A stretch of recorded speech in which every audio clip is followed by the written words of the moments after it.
analysis, but I haven't heard the economics. So I would encourage you as a challenge to keep very good records on your costs and your returns. Because farmers are not interested in yield. They're not interested in production so much as in productivity and profitability, net income. And we find that because you can reduce your costs along with increasing yield, the economic returns are even more impressive and even more important, both for government and for, of course, farmers. So please try to factor the economic evaluation into your trials, your reports. So we think about what are the returns we get, and not only for economics, but think about water productivity, seed productivity. What is the productivity of these new methods? My second challenge then is to not forget that rice is the most wonderful species with many, many, many, many, many, many varieties. The new varieties, the improved varieties, the hybrids can raise yield. No question. All of our best SRI results have been with high-yielding varieties, or hybrids. All of our yields above 15 tons per hectare have been with improved varieties. But traditional varieties can do very well with this alternative management. In Sri Lanka, I know we were up to 13 tons of the traditional variety, a caramel variety, which was very popular. And consumers will pay 2 to 3 times more per kilo of that traditional rice because it's so tasty, good aroma, good texture. And so I would encourage you not just to use MR219 and MR220. If you want the highest yield, you may use those. But I think that the economic returns, as well as the maintenance of rice biodiversity, which is important, will come if we look at some of your traditional varieties. Now, here in the peninsula of Malaysia, apparently you've lost many of your traditional varieties.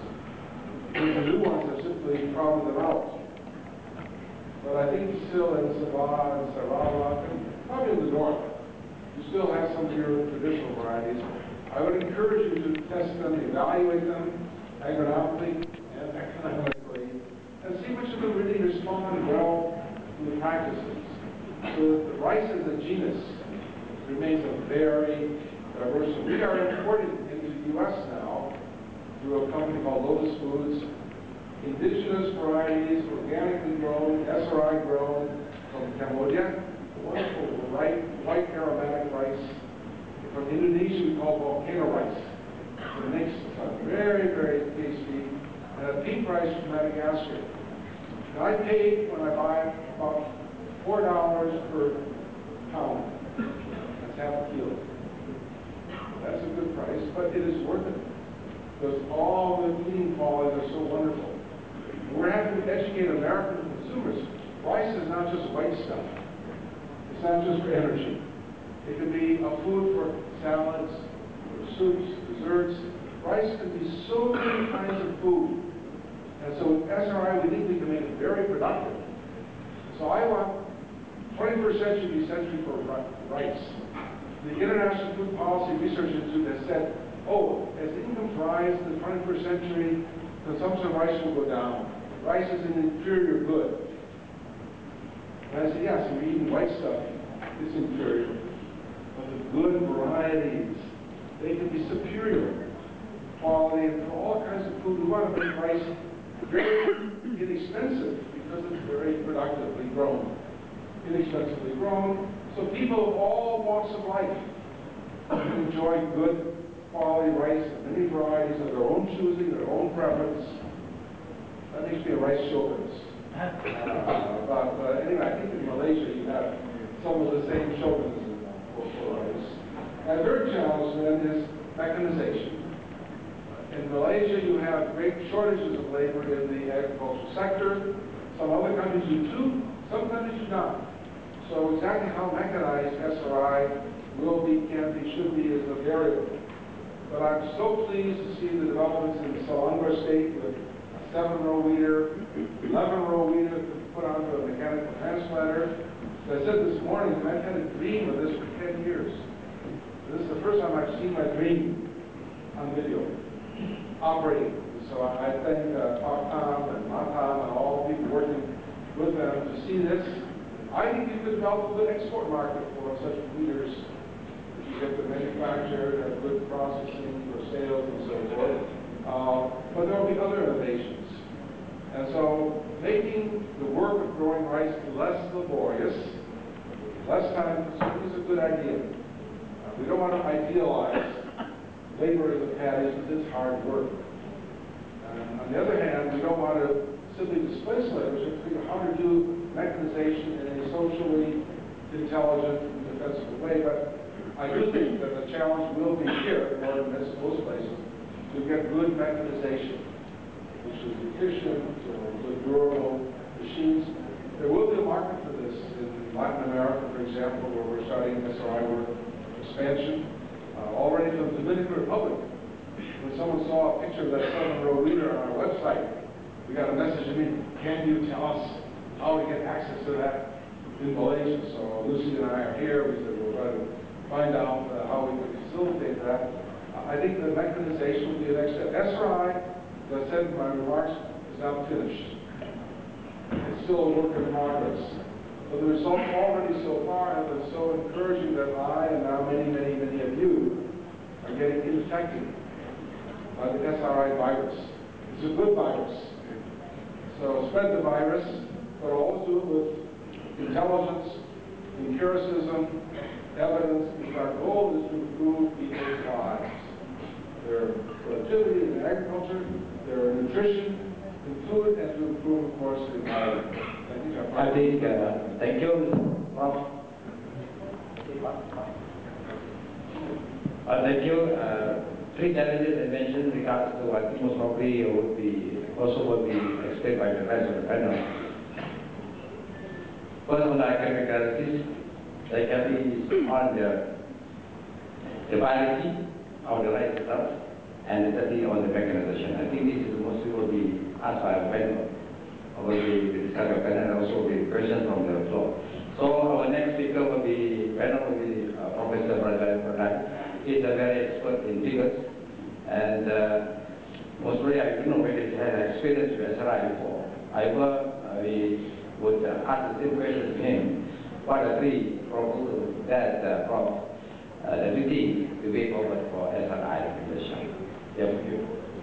Assalamualaikum warahmatullahi wabarakatuh, and greetings to everyone. Good morning. Okay, I will start with a small experience with the SRI.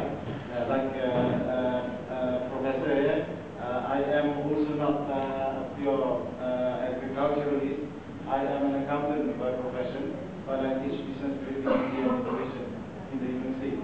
I got interested into this after observing what is happening. I mean, if you surf on the internet, www.sri.com, you will see that it's flash on the internet. Everybody is talking about it, experimenting on it. And we see in Cambodia, 150,000 farmers, in Vietnam, 800,000 farmers. In Indonesia, they are exporting rice now, despite the 240 million population. And actually, I was amused with what they did in Xinjiang, using the Taiwan technology. They actually concrete the rice field just to increase the yield to 15 tons per hectare. So then I studied about this SRI, and I started working with a group from Costa Rica. They are based here, and they are trying to project this community cooperative movement, and they started discussing about this, and I got excited, and I had the opportunity of working with them to introduce it in Sabah as a community project. Then as a consultant to KEDA, I also introduced it to KEDA, and KEDA was also very interested. Our idea was to make KEDA as a consultant to MADA so that this can be spread in our rice bowl. And then I also worked with the Kelantan state government as an advisor, and they are very excited. We immediately sent a team to Bandung and Tasik Malaya, and we worked there for a few weeks, and we end up bringing back the Karyawan, Tamu, which is the expert back to Kelantan And then I also had the opportunity to introduce it to Selangor as the economic advisor to the state. And the Menteri Besar was excited and said, okay, we will start somehow. So all those are showing good encouragement that everybody is looking at it positively. But what we need now is to organize it as a movement. And my suggestion is that we use this community cooperative approach. This community cooperative approach initiated in Spain in 1950 using the concept of Mondragon. They call it, has now grown from $1 million to over 250 billion in 6 years. So we can use this concept. Basically, the concept is like normal cooperative, except that it makes the employees, the customer, the supplier as also the owner of the business. If we could introduce this as a community cooperative project, and then work on it so that we could operate it under the mini estate program. If, for example, the farmer are not able to participate fully, at least it can be run by this company belonging to this community cooperative. And then we could, in the meanwhile, spread the technology, the expertise, because like a process that SRI is not only meant for rice. We can use it for our serai, for example, for our other crops, which can be planted on the plantation basis. I am working on a project now of planting a particular plant called konjac, and this konjac will produce a particular tuber which will generate a particle called glucomannan, which is a perfect substitute to gelatin. And we are now experimenting it using this glucomannan to produce capsule, so that we will not have to use gelatin made of animal to produce capsule. And we could also plant this using the SRI technology. So the opportunity is there. I think community cooperative can be the big institution to support it. Well, thank you. That's a very good suggestion. I think we have many cooperative movements in Malaysia, because we can take this as a project. Okay, I would like to call upon our third panel, Dr. Perkembangan from the Department of Agriculture, that as is the Deputy Director of Industry, Crops, Horticulture Division of Agriculture. This is also the right person to talk about our agriculture in Malaysia. Again, I'd like to call upon. Thank you, Mr. Chairman. Ladies and gentlemen, very good morning. Actually, myself, I'm new to this, and only for these few days, I know about the SRI. Actually, from what I have listened from the friends after discussion, it's something to do with the introducing the natural and organic materials, for example, IMO to the paddy, and the limited use of the chemical fertilizer as well as the pesticides. Actually, the department itself is aware of this SRI paddy when it was presented to the minister in 2008. Then after that, during the meeting in May in Cambodia, from the Asian monitoring, they said that this SRI is only suitable for the small-scale cultivation, and it is a very labor expensive, so there is very long labor. And hence they suggested that for us to make it into the large production, we have to do something. For example, mechanize the system, how to do planting and how to do the weeding, because weeding is the most important for the paddy. And we need a lot of workers to do, for example, from what I listened from my partner, they say that for this planting of paddy, we need about about 10% or 10 workers is compared to the traditional or the conventional paddy. So I think that the committee should be formed, or this group that I have informed to work closer with the Department of Agriculture. And for example, you have to put a paper to the ministry and present what we have done and what's the successful that we have done. Otherwise, we department just ask you to do more research, and then after that maybe we consider. But now we Department of Agriculture appreciate what we have done, and we support whatever that we do something for the farmers to increase the income, as well as to modernize the paddy cultivation system. And another thing that I was very, I think it's very important thing for us to discuss is about the fertilizer that we use. Maybe, for example, we have introduced IMO to the farmers for the planting of the fruits as well as vegetables, and we found out that we have to know how much the use of the fertilizer should be used.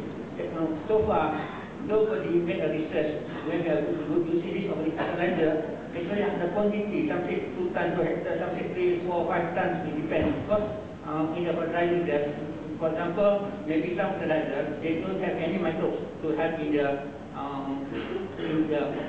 production for the fertilizer. For example, we have in the IMO, we have something like nitrogen fixing bacteria. We have I think 4, 3, 4, 5 for the nitrobacter. And then I can't remember anything more. I think for nitrobacter and somewhere. From what we have learned from the Korean IMO farming system, they said that with a few 4 bacteria or the beneficial organisms will have to generate, for example, nitrogen, sulfur, sulfate. But how much and when? So we should have a package of the technology for this system. And one thing, another thing is that we have already worked for the farmers to use the IMO or another compost as well as the PM or bokashi. But however, because of this situation, the plants for the first few years, they have to find out that the production is very, very low. So what we should do? And another thing is that for the pest is another problem in the pantry. For now we have the golden percentage. Maybe after we plan this system without controlling the golden percentage, that percentage will be short after 2 weeks, 1 week after you planted this paddy. Because, for example, now we have used only about 2 or 1 seedling per